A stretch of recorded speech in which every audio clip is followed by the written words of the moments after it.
আমি একদিন বরিশাল যাইতেছিলাম মাহফিলে, বাস্তবতা থেকে বলি, বরিশাল যাচ্ছিলাম, বাসের মধ্যে বসে আছি মাদারীপুরের মোস্তাফুর। এমন সময় একজন ভদ্রলোক ভিক্ষা করার জন্য উঠছে, ইংরেজিতে ভিক্ষা চায় সবার কাছে।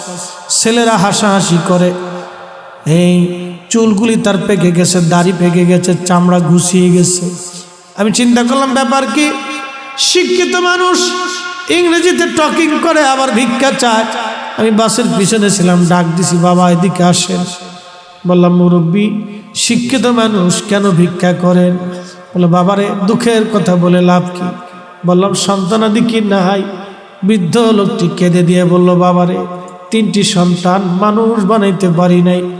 আমি হাই স্কুলের ইংরেজি টিচার ছিলাম, জীবনে বহু ছাত্র মানুষ করেছি, নিজের ঘরের বাচ্চাকে মানুষ বানাইতে পারি নাই। বাবা 3টি সন্তানকে আমার সম্পদ থেকে প্রতিষ্ঠিত করেছি। ছোট ছেলের বাড়ি গেলে বৌমার ছেলের মধ্যে ঝগড়া হয়। কিছুদিন পরে ছেলেটা বলে, বাবা মেজর বাড়ি যাও। মেজর বাড়িতে যখন গেলাম, ছেলে আর বৌমার ঝগড়া হয়, বলে বড়োর বাড়ি যাও। বড়োর বাড়ি গেলাম, ছেলে আর বৌমার ঝগড়া হয়, বলে কারোর ঘরে যাও। ঘরের দুয়ার পরিবর্তন করতে করতে বৃদ্ধকালে বুড়া আর বুড়ি দুইজন ক্লান্ত হয়ে গেছি। বাবা ভিক্ষার জন্য বের হয়েছি, মন যদি বলে আমাকে 2টি টাকা ভিক্ষা দিতে পারো। দেশে বহু পাগলি দেখবেন, পাগলি, অনেক পাগলিদের বাচ্চা থাকে। পাগলিরে বলবেন, পাগলি তোর গাঠটি বক্সাটা দিয়ে দিবে, কি আছে টাকা পয়সা খাবার দাবার দিয়ে দিবে। কিন্তু যদি বলেন পাগলি বাচ্চাটা দে, পাগল মা সব দিবে কিন্তু বাচ্চা দিবে না। এটা মা মা মা মা, পাগলি মা সব দিবে কিন্তু বাচ্চা দিবে না। মা বুঝে যাও রে যুবক, মা বুঝে যাও। হ্যাঁ নবীর উম্মত, কৃতজ্ঞতা বড় দামি জিনিস, বড় দামি। এই যুবক সারাদিন ইবাদতে কাটাইতো। একদিন মা খানকার দরজার পাশে যা টুকা লাগিয়ে বলে, জোরাইজ রে দরজা খোল। আমি মারছি, 2টি কথা বলেই চলে যাব রে জোরাইজ। জোরাইজ তখন নামাজে দণ্ডায়মান, চিন্তা করে একদিকে মা, অন্যদিকে নামাজ। না না, মা চলে যায়, যাক নামাজ আমি ছাড়ব না। মা ডাকাডাকি করলো, জোরাইজ নামাজ পড়তে লাগলো, চলে গেল মা। পরের দিন মা আবার আসছে, জোরাইজ রে দরজা খোল। মারছি, 2টি কথা বলি মা চলে যাব, দরজা খোল। জোরাইজ রাহিমাহুল্লাহ তখনও দরজা খোলেন না। একদিকে নামাজ, অন্যদিকে মা। না না না, মা চলে যায়, যাক নামাজ আমি ছাড়ব না। তখনও নামাজ দণ্ডায়মান। 3য় দিন মা আবার আসছে, দরজা খোল জোরাইজ। এই দিন জোরাইজ চিন্তা করে, একদিকে মা, অন্যদিকে নামাজ। যুবক মা কি জিনিস বুঝে যাও, বাবা কি জিনিস বুঝে যাও। মা চলে যাই, যাক আমি নামাজ ছাড়ব না। জোরাইজের কিন্তু অপরাধ একটাই, মার ডাকে সাড়া দেয় না। সে কিন্তু বড় পাক্কা নামাজি ছিল, বড় বুজুর্গ ছিল। এই মা হাত বাড়াই দিছে, আল্লাহ আজকে 3 দিন হলো আমার জোরাইজকে ডাকি, আমার জোরাইজ আমার ডাকে সাড়া দেয় না। আল্লাহ আমার জোরাইজকে দুনিয়ায় কোনো জেনাকারিনী মহিলার অপবাদ না দিয়ে, অপদস্থ না করাইয়া, যত বড়ই অলি হোক না কেন তোমার অপমান না করাইয়া কবরে তুমি ডাক দিও না গো আল্লাহ। হাই হাই হাই। নবীজি বলেন, সাহাবীরা জোরাইজের বিরুদ্ধে মায়ের বদদুয়ার সাথে সাথে আসমান জগতে কবুল হয়ে গেল। যুবকদেরকে বলি, মা যদি অন্ধ হয়, ল্যাংড়া হয়, বোবা হয়, কানা হয়, অর্ধ পাগল হয়, মূর্খ হয়, অশিক্ষিত হয়, মালিকের আসমানে দোয়া করতে দেরি হবে রে, দোয়াগুলি কবুল হতে দেরি হবে না। এই জন্য আল্লাহ বলছে, আনিশকুরলি, আমি আল্লাহর শুকর কর, ওয়ালি ওয়ালি দাইক, বাবা মার শুকর করো। নবীজি বলেন, মা দোয়া করতে দেরি হয়েছে, বদদোয়া আসমানে কবুল হতে দেরি হয় নাই। জোরাইজ জানতো না অবস্থা কি হবে। ও বুজুর্গ নামাজি রত হয়ে গেল, মা চলে গেল, বহুদিন পরে বিপর্যয় ঘটে গেল। ওই জুরাইজের খানকার পাশে এক যুবক রাত্রিবেলা ঘুমাইতো, ও ছিল রাখাল। ওই যুবকের সঙ্গে এলাকার একটা মেয়ের অবৈধ সম্পর্ক হয়ে তারা জেনা করলো। জেনার কারণে ওই নারী তার গর্ভে বাচ্চা কনসেপ্ট হলো। বাচ্চা আসার পরে এলাকার মানুষ জানাজানি হলো, অমুকের মেয়ে অমুক, বিয়ে হয় নাই কিন্তু পেটে বাচ্চা এসে গেছে। লোকেরা ডাক দিছে, নারী এই সর্বনাশের কাজ কে করলো তোমার? মহিলাটা ডেকে বলতেছে, কি জবাব দিবে? সে গোপনে রাখালের কাছে এসে বলল, রাখাল, তোমার কারণে আজকে আমি অন্তঃসত্ত্বা হয়ে পড়েছি, সর্বনাশ হয়েছে। এ রাখাল, আমার এ বাচ্চার পিতৃ পরিচয় কি হবে বলো?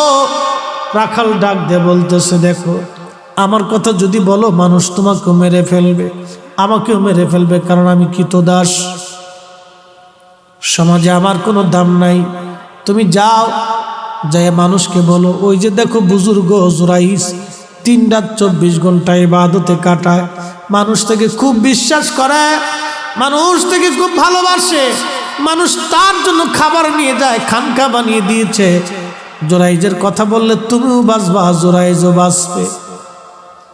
মেয়েটা রাজি হয়ে গেল।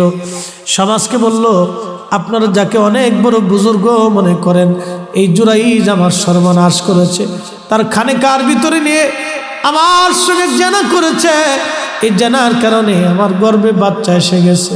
যুবকরা লাঠি নিয়ে জুরাইজের খানেকা আক্রমণ করলো, মারতে লাগলো, আগুন দিয়ে পুড়িয়ে দিল। জুরাইজ বলল, যুবকরা কেন মারো? বলে, তুমি অনেক বড় ভণ্ড, অমুক নারীর সঙ্গে তুমি জেনা করছো। জুরাইজ বলে, আল্লাহর কসম করে বলি, জীবনে কোনো দিন আমি তাকে দেখি নাই, জেনা তো দূরের কথা, কথা তো সত্য, কিন্তু মহিলা তো বলে ফেলছে। ওই যে মা বদদোয়া করেছিল, মায়ের বদদোয়া রব্বে কারিমের দরবারে কবুল হয়ে গেছে। যুবকরে, মা এমন জিনিস, বাবা এমন জিনিস, খোদার দরবারে হাত বাড়াইতে দেরি হবে, কবুল হতে দেরি হবে না। আল্লাহ বলেন, ইম্মা ইয়াবলুগান্না ইনদাকাল কিবার আহাদুহুমা আও কিলাহুমা ফালা তাকুল লাহুমা উফ। ইম্মা ইয়াবলুগান্না ইনদাকাল কিবার, তোমার বাবা মা যখন বুড়া হবে, বৃদ্ধ হয়ে যাবে, এমন আচরণ তুমি করিও না যে আচরণে তোমার বাবা মা উহু শব্দটা পর্যন্ত করে বসে। লোকেরা ধরে নিয়ে গেছে, জুরাইজ বলো তুমি কি জেনা করছো? জুরাইজ বলে, না। কথা তো সত্য, জুরাইজ তো জেনা করে, সে তো আল্লাহর ওলি, সে ইবাদতে কাটাচ্ছে, কিন্তু মায়ের বদদোয়া তো কবুল হয়ে গেছে।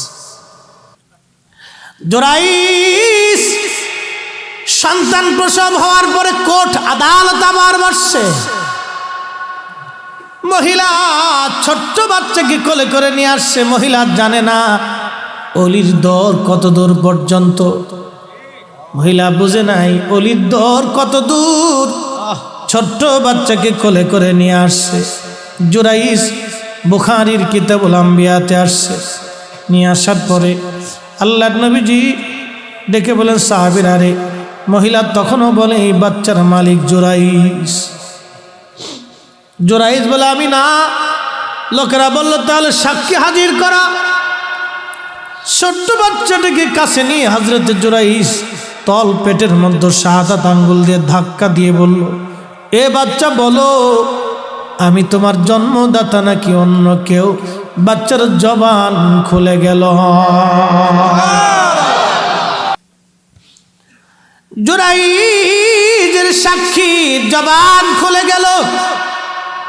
দুধের বাচ্চা ডেকে বলে, এ মানব, জুরাইজ আল্লাহর ওলি, তার কোনো দোষ নাই, আমি তার মাধ্যমে দুনিয়াতে আসি নাই। অমুক রাখাল জুরাইজের খানকার পাশে থাকতো, ওই রাখালের মাধ্যমে আমি দুনিয়াতে আসি। আরো জোরে, আরো জোরে। যে যুবকরা জুরাইজকে মেরেছিল, আচ্ছা এই দৃশ্য দেখার পরে কেউ কার স্থির থাকতে পারে? যে যুবকরা মারছিল, হুজুরের কদম জড়িয়ে ধরে বলতেছে, হুজুর আমার ভুল হয়ে গেছে, ক্ষমা করে দেন। আপনি যদি বলেন আপনার খানেকা আগুন দিয়ে পুড়িয়েছি, সোনা দিয়ে বানাই দিব। জুরাইজ বলল, না, স্বর্ণ দিয়ে বানাইতে হবে না, তোমরা আগের মতোই মাটি দিয়ে বানিয়ে দাও। তবে শোনো রে, আমার একটা ভুল আমাকে এই পর্যন্ত নিয়ে আসছে, আমি মার সাথে বেয়াদবি করছিলাম। যুবকরা রে, আমি মায়ের সাথে বেয়াদবি করেছি, মার সাথে বেয়াদবির জন্যে মা বদদুয়া করেছিল রে যুবকরা, যার কারণে আজ আমি জানাকারিনী মহিলার অপবাদ আমাকে শুনে অপদস্থ হতে হয়েছে। তোমাদেরকে বলি, মায়ের সাথে বেয়াদবি করবে না, কষ্ট দেবে না, মার অবাধ্য হয়েও না। এই ভালোবাসা সাহাবীরা দিয়েছিল। আল্লাহ বলেন, আমিনু কামা আমানান নাস।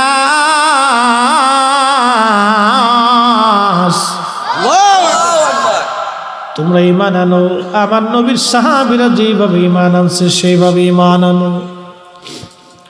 সাহাবীদের ব্যাপারে আল্লাহ কোরআনে আয়াত নাজিল করছেন, সূরা বাকারার 12 নম্বর আয়াত। সেই দিন মুনাফিকরা বলল, ক্বালু আনুমিনু কামা আমানাস সুফাহা, আমরা কি নির্বোধদের মতো ঈমান আনবো? আল্লাহ জবাব দিলেন, আলা, সাবধান, ইন্নাহুম হুমুস সুফাহা। রে নবীজি, আপনি নবীর সাহাবীদেরকে যারা নির্বোধ বলে, ওরাই নির্বোধ, ওরাই বোকা। হুজুর, ওরাই নির্বোধ। সেদিন বেলালকে তারা নির্বোধ বলেছিল, কারণ হযরত বেলালের আজানের ভিতরে ভুল হইতো। বন্ধু, কেন? কালেমা পড়ার কারণে হযরত বেলালের জিহ্বা ওরা ফোঁটা করে দিয়েছিল, লোহার শিক আগুনের মধ্যে গরম করে। বেলালের জিহ্বায় পার ওপার করে জবান বন্ধ করে রাখত। মারতে মারতে বেলালকে বেহুশ করে ফেলতো। আহা, পিঠের চামড়াগুলি, গোশতগুলি বেলালের খসে খসে ফেলে দিয়েছিল। প্রচন্ড গরমে লু হাওয়ার মরুর বালুর ভিতরে বেলালকে বেঁধে রেখে পাথর চাপা দিয়ে চলে আসতো। প্রচন্ড গরমে বালিগুলি লেগে লেগে চামড়াগুলি ফুসকা পরে পরে ঘা হইতো। ওই ঘায়ের মধ্যে বেলালকে চাবুক দিয়ে পিটানো হতো, আর বলা হতো, বেলাল কালেমা সারবি। হযরত বেলাল রাদিয়াল্লাহু আনহু বলতেন, বেঈমানরা রে, জীবনের সব কিছু দিতে রাজি, কিন্তু নবীর কদম ছাড়তে রাজি না। মদিনাতে গেলেন হযরত বেলাল রাদিয়াল্লাহু আনহু, মদিনায় গেলেন, আজানের প্রবর্তন হলো। আজান শুরু হলো, বেলালকে নবীজি মুয়াজ্জিন বানিয়ে দিলেন। বহু বছর নবীর সহবতে থেকে থেকে নবী প্রেমে বেলালের হৃদয় সিক্ত হয়ে গেল। হাবিবে কিবরে ইন্তেকাল করবে, হুজুর ইন্তেকাল করলেন, অনেক বড় লম্বা ওয়াজ। ইন্তেকাল করার পরে মদিনার যে কি অবস্থা হয়েছিল আপনারা তো বুঝতেই পারছেন। একটা উট পর্যন্ত কেঁদে কেঁদে হয়রান হয়ে গিয়েছিল। সারা মদিনার মানুষগুলি নীরব হয়েছিল, খাওয়া দাওয়া ঘুম মদিনাবাসীর বন্ধ হয়েছিল। সাহাবীরা খাওয়া দাওয়া বন্ধ করেছিল। একজন এক দিকে এক একভাবে বিক্ষিপ্তভাবে পড়েছিল।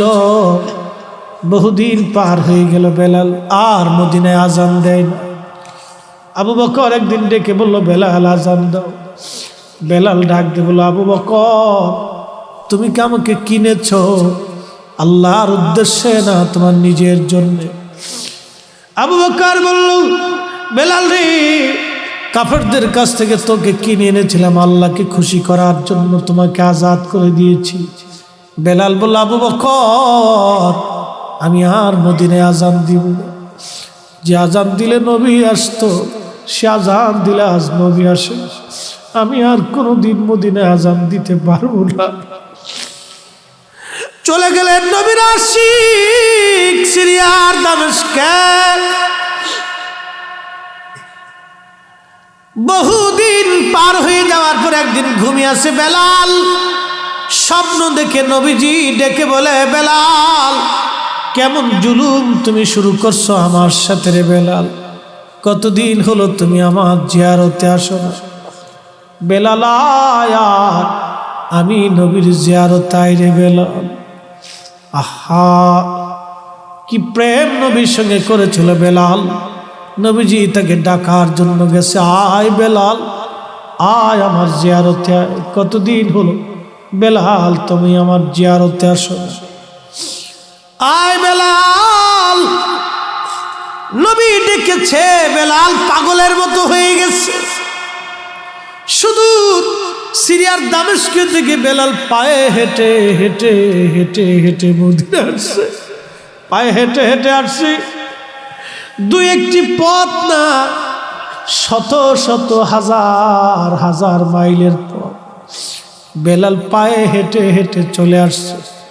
দেরি করে নাই বেলাল, দেরি করে নাই, শুধু সিরিয়ার দামেস্ক থেকে পাগলের মতো ছুটে আসছে।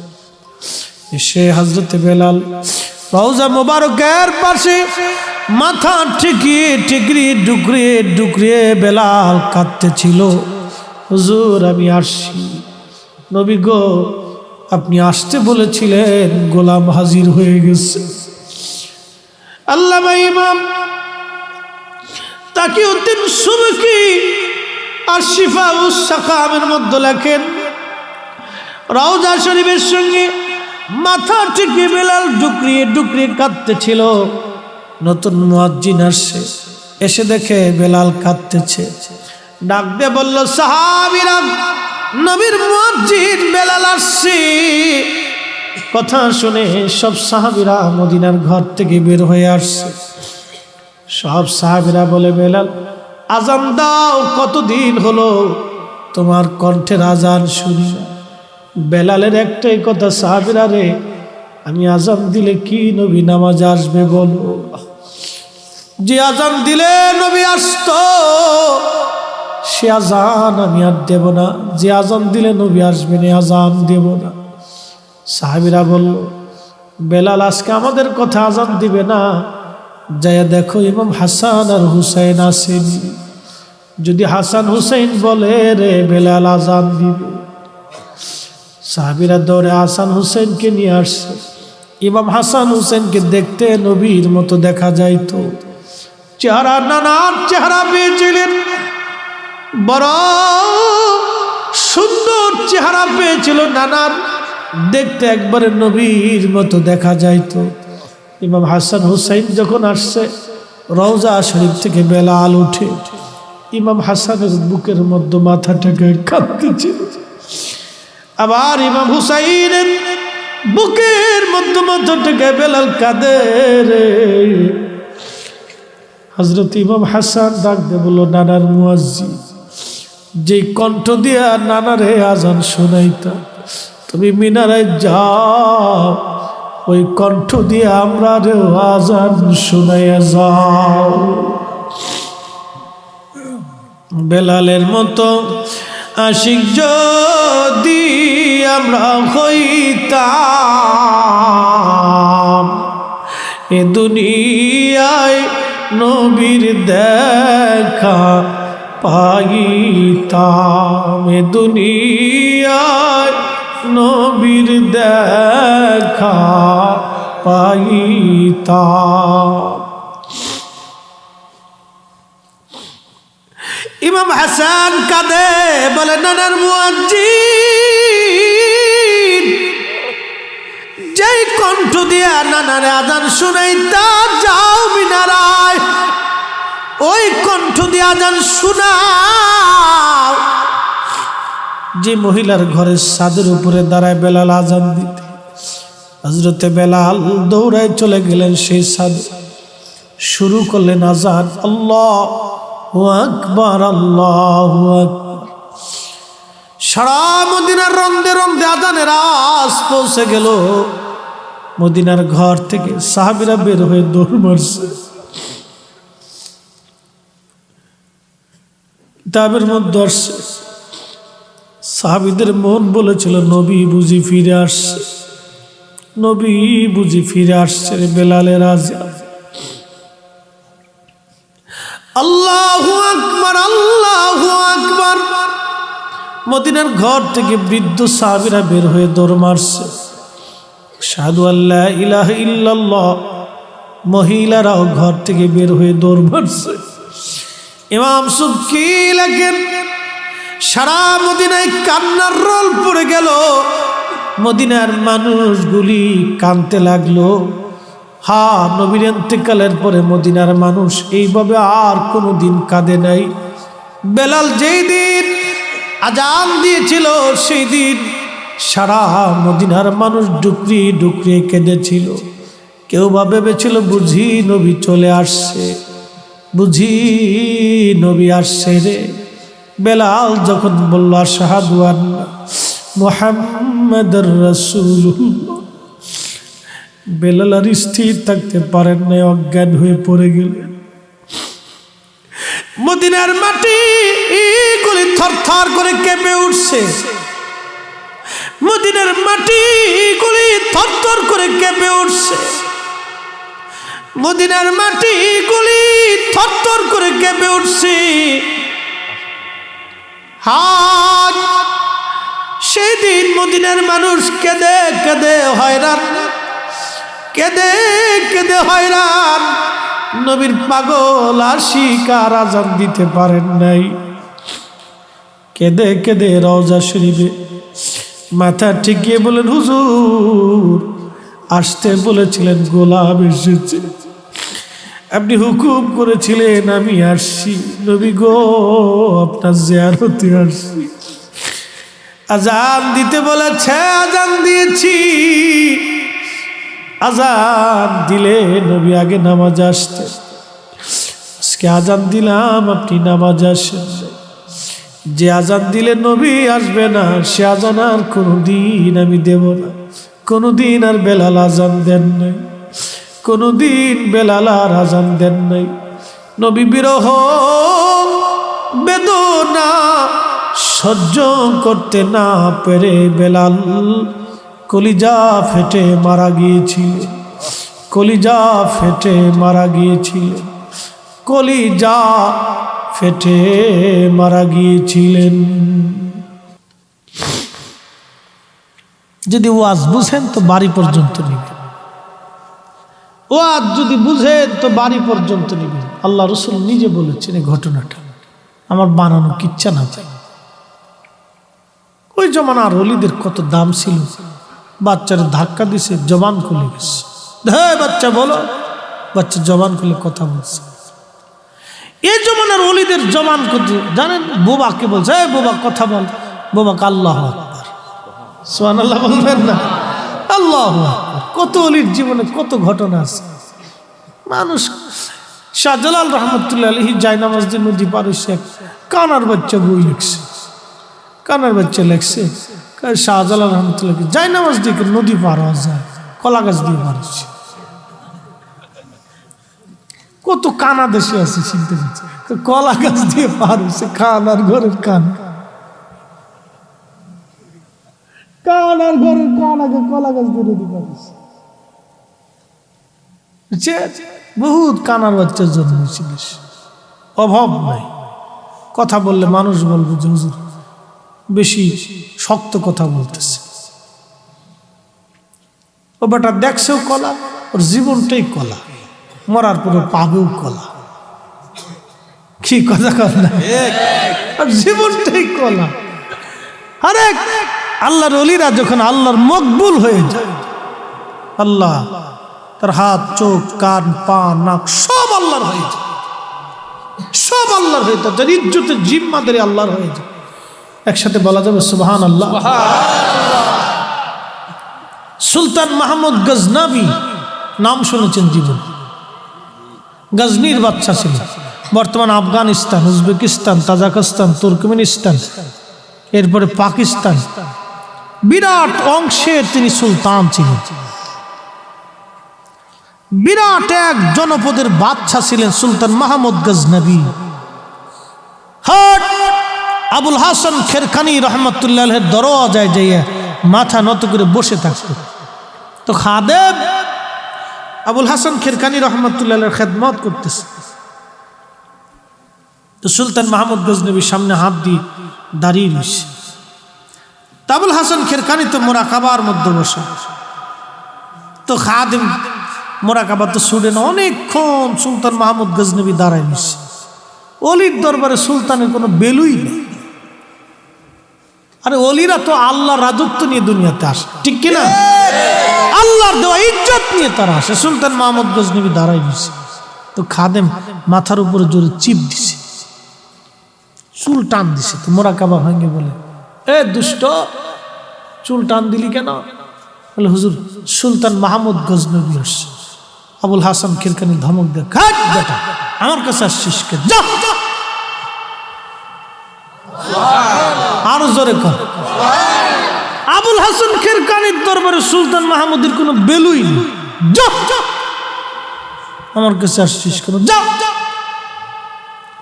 সুলতান মাহমুদ গজনবী কদমের মধ্যে পরীক্ষা, হুজুর আমি একটা আশা নিয়ে আসছি।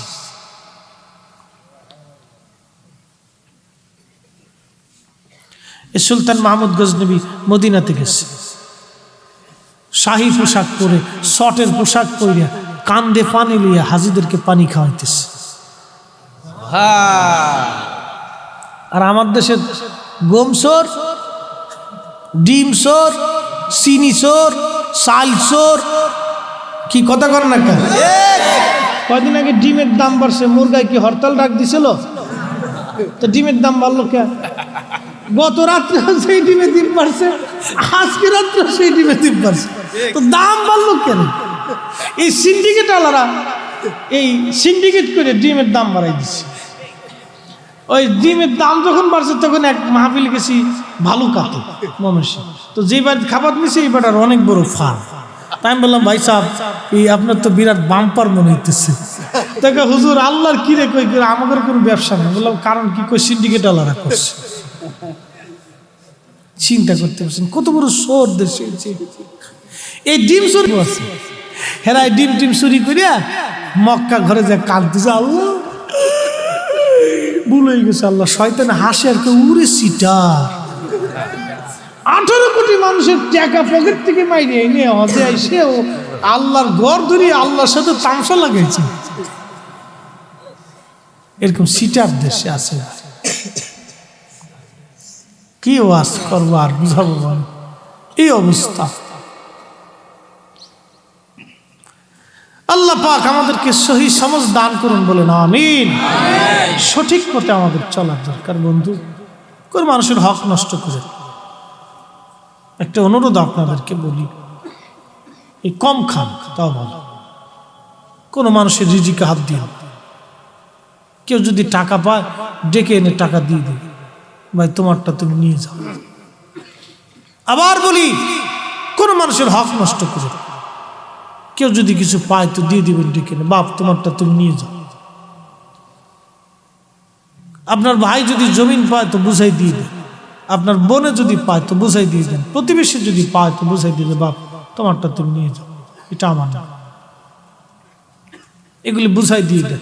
কম খান, ডালি চালি খান, গোশ পোলাও খাওয়ার দরকার নেই। এগুলি রেখে আপনি সন্তানের জন্য রেখে যাবেন। মেহেশ্বরের মাঠে সন্তান আপনার 4 পয়সাও কাজে লাগবে না। আল্লাহর কসম করে বলি, এই কোরআন শরীফ ধরে বলতেছি, মালিকের শপথ করে বলতেছি, এই সন্তান 4 পয়সাও কাজে লাগবে না। যেই সন্তান করোনার সময়ে বাবার লাশের পাশে ভয়ে যায় না, সেই সন্তান কিয়ামতের ময়দানে 4 পয়সাও কাজে লাগবে। এটাকে হালাল খায় নেককার বানায় যায়, হালাল খায় ভদ্র বানায় যায়। খালি মাদ্রাসায় পড়াবেন তা না, স্কুলে পড়ুক, কলেজে পড়ুক, ভার্সিটিতে পড়ুক, ওকে ভদ্রতা শিখান, নামাজ কালাম শিখান, ওকে দিন বুঝান, ওকে হক হালাল বুঝাই। পড়ুক না কলেজে, তাতে কি হচ্ছে? সবাই কি হুজুর হবে নাকি? সবাই কি মুফতি মনিরুজ্জামান কাদরি হবে নাকি? সবাই কি ফরিদি হবে না? সবাই তো হবে, সব আলেম হবে না। কেউ ডাক্তার হবে, কেউ ইঞ্জিনিয়ার হবে, কেউ রাজনীতি করবে, কেউ ঠিকাদার হবে, কেউ আপনার কি বলে ইঞ্জিনিয়ার হবে, এক এক সাইড এক একজন ড্রাইভার হবে, আল্লাহ কম্পিউটার ইঞ্জিনিয়ার হবে, কেউ অনেক বড় ডাক্তার হবে, হবেই তো, এক একজন এক একটা হবে। আল্লাহ এইভাবে সৃষ্টি করছে। এই জন্য আল্লাহ বলছেন ফাসআলু আহলা যিকরি ইন কুনতুম লা তা'লামুন, তোমরা ধর্মের যেটা জানো না হলো জিকিরদের কাছ থেকে জানো। এই আয়াত থেকে বোঝা যায় সবাই আলেম হবে, যারা আম হবে তারা আলেমদের কাছ থেকে এসে ধর্ম শিখে যাবে। একসাথে বলা যাবে না মারহাবা? এই জন্য সবাই আলেম হবে না। বাচ্চা ইংলিশ মিডিয়ামে পড়ান, আমি আমার মেয়েকে ইংলিশ মিডিয়ামে পড়াই, তাতে কি হয়েছে? আমার ছোট্ট 2 মেয়ে ইংলিশ মিডিয়ামে পড়ে, এখন ইংরেজি পড়ে তাদের টিচারদের সাথে, কিন্তু আমার সাথে নামাজে দাঁড়ায় বাচ্চাদেরকে সূরা কালাম মুখস্থ করে আলাইছি। হ্যাঁ, আমি যখন বাসায় যাই নামাজে দাঁড়াই, অনেক সময় ফরজ নামাজটা আমি বাসায় পড়ছি, ইচ্ছা করি পড়ি। আমি যখন যাই নামাজ পিছিয়ে দাঁড়াইছি, আমার মেয়েরা যাই নামাজ নিয়ে এসে দাঁড়িয়ে গেছে, বাবার সাথে নামাজ পড়ে।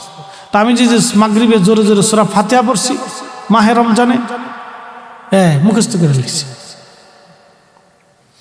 আমি পড়ার আগে মাইয়েরা পড়তেছে, ভালোই তো, বিরাট মুসল্লি পেয়েছি, বিরাট মুসল্লি। বাচ্চাদেরকে ঘরের ভিতরে শিক্ষা দিতে হয়, ছোট্ট কাল থেকে শিখবে। ছেলেটাকে হাতে করে ধরে মসজিদে নিয়ে আসবে। আমাদের দেশে তো অনেক মুতল্লিরা বাচ্চা কাচ্চা আসলে ধমক দেখে, তোর বাপে নামাজ আসে না, তুই আইসুদ কি কথা কর না, ধমক দেখে, তোর বাপে নামাজ আসে না, তুই আইসুদ। আর ওই পুলাই চিন্তা করে বুড়া না মরা পর্যন্ত তার মসজিদ যাইতে হবে। বুড়া মরবো তারপরে যাব।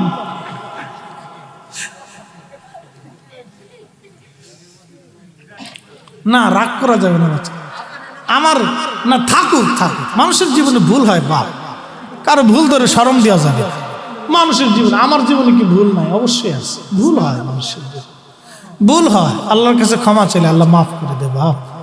এই আমার মসজিদে ঢাকাতে প্রত্যেক জুমাতে পড়ে, তো বাচ্চারা খুব ডিস্টার্ব। তো অনেক বড় মসজিদ, 9 কাঠার উপরে মসজিদ, তো অনেক মুসল্লি প্রত্যেক জুমাতে, হাউজিং মসজিদ তো বিরাট মুসল্লি, ঘুরে টেতে 4 থেকে 5 হাজার মুসল্লি প্রত্যেক জুমাতে।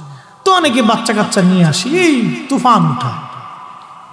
আমি এক ওয়াজ একদিন দিছি, মুতল্লি সাহেব আর কথা কয় না, মাঝে মধ্যে খালি রে বাচ্চা থামা, ওনার জোরে কয় না আর কি, খুব ভদ্র মানুষ। বাচ্চাদেরকে নিয়ে যেতে হবে, পাশে দাঁড়া করে নামাজ শিখে। মাহফিলে আসছেন, আপনাদের এলাকার একটা গুণ ভালো মহিলাদের, বাচ্চারা মাহফিলে বসে, আমরা যুবক ভাইরা আসে, আর আমরা এলাকায় ঘোরার দিন খালি বিড়িটা নেমান কিছু এক জালাত করছি ফরিদপুর, ও শৃঙ্খল বেশি বেয়াদব। হ্যাঁ, আপনাদের এলাকা দুষ্ট থাকলে আবার বালা আছে, মাহফিল দেয়, যুবকরা মিলেমিশে মাহফিল দেয়, এটা খুব ভালো একটা গুণ, আমার কাছে খুব ভালো লাগে। মাঝে মধ্যে আফসোস করি, কিরে আমরা এলাকায় যদি এরকম পাইতাম, বড় আফসোস লাগে। বুড়া মার্সি মাহফিলে বয়ে থাকে, যদি কেউ সুবহানাল্লাহ কথা কেনা চাই থাকে, কত আর কই বসে 8 বছর ধরে করতেছে, তো সুবহানাল্লাহর বয়স তো যুবকদের। আপনাদের এলাকার এই একটা গুণ ভালো, দুষ্টুমি ফাজলামি যাই করি, এরা আবার মাহফিল টাফিল সাজায়, একটা ভালো, আলহামদুলিল্লাহ। যদিও এরা বিয়ের গেট নিয়ে কুত্তা নিয়ে মারামারি করে, এ কথা আর করেন না, এটি ইতিহাস বেড়ে চলে গেছে। এগুলি করেন না আপনারা, মারামারি ধরাধরি, এগুলো খুব খারাপ কাজ, খুব খারাপ কাজ।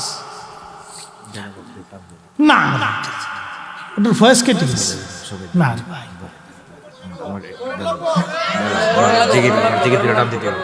মনির ভাই আপনি খুব সালাম। আমার দাবি, আমি এই বাইরে সর্বপ্রথম আমি 5 বছর আগে আমি আনেছিলাম, এর সাথে আমার সম্পর্ক এত ভালোবাসা, একটু দেরি হিসেবে থেকে আমি অনেক গভীর চিন্তা করেছিলাম। উনি আমাকে বলছেন টেনশন করেন না, আমার প্রাণের দাবি হযরত বেলাল একটু টান দিবেন, আমার একটু জিগির যুবকদের এই স্টেজটা যুবকরা আপনার জন্য একটু সুন্দর ফুটে উঠছে, একটু সাজাইছে আপনার জন্য। আচ্ছা মাশাআল্লাহ, ঠিক আছে। কি যে জালাত করছি, আরে সারা দেশে যেই জায়গায় যাই খালি ওয়াজ করছি। আচ্ছা ঠিক আছে ইনশাআল্লাহ। আহা, তা আলহামদুলিল্লাহ এই ওয়াজটা আমার একটা কবুলিয়াত মকবুলিয়াত ওয়াজ। আমারে বহু কমই ভাইরা মোহতামি সেদিন এক মোহতামি সাহেব হুজুর, আল্লাহ মহাব্বতে মানুষ, আমার পাওয়ার সাথে জড়াই ধরছে, চুমাইতেছে। তাকে হুজুর আপনারই ওয়াজটা শুনে যে কত চোখের পানি ফেলছি। আর একজন জড়াই ধরে বলতেছে, হুজুর মদিনার থেকে আপনারই ওয়াজটা শুনে আমি যে কত কাঁদছি। আর মাশাআল্লাহ, দোয়া করবেন ভাই। তো মানুষের হৃদয়ের খোরাক, এটা তো আমার কথাই না, এটা রসুলের প্রেমে। বেলাল রাদিয়াল্লাহু আনহু তো নবীকে ভালোবাসে। বাপ কথা বলেন ঠিক কিনা? আমরা তো পারিনি। যদি একটু চোখের পানি দিয়েও নজরানা দিতে পারি, এটাও আমাদের জীবনে একটা সার্থকতা আর কি। আমাদের তো তেমন কিছুই নেই, আমল নাই, আখলাক নেই, চরিত্র নেই, দিন নেই, ধর্ম নাই, নামাজ নেই, রোজা নাই, জিকির নেই, ফিকির নেই, কিচ্ছু নেই। সাহাবীরা যদি আমরা দেখতো তো মুসলমানই মনে করতো না, এটা মুসলমানই না, আমাদের কিচ্ছু নেই। যদি আল্লাহ ক্ষমা করে, তবে একটা দিক আছে, একটা কথা বলে দিয়ে যায়, একটা গোপন অস্ত্র, দারুণ অস্ত্র। হুজুর কি? রাসূল করিম সাল্লাল্লাহু আলাইহি ওয়াসাল্লাম একটা হাদিসে ফরমান, সুনান ইবনে মাজাতে বিশুদ্ধ সনদ আছে, নবী বলছেন, উম্মত তোমাদের জন্য একটা সুসংবাদ আছে। তুমি যদি রব্বে করিমের দরবারে তোমার চোখের কোণা দিয়ে মাছির মাথার পরিমাণ পানি ঝরে পড়তে দেরি হবে, তোমার জীবনের গুনাহ মাফ হতে দেরি হবে। তো গোপন অস্ত্র, একবারে পারমাণবিক অস্ত্রের চাইতে দামি অস্ত্র এটা। এসেছেন যত নবী সকলের ইমাম, সালাম নবী তোমায় হাজার সালাম, ইয়া নবী সালাম আলাইকা, ইয়া রাসূল সালাম আলাইকা, ইয়া হাবিব সালাম আলাইকা, সালাওয়াতুল্লাহ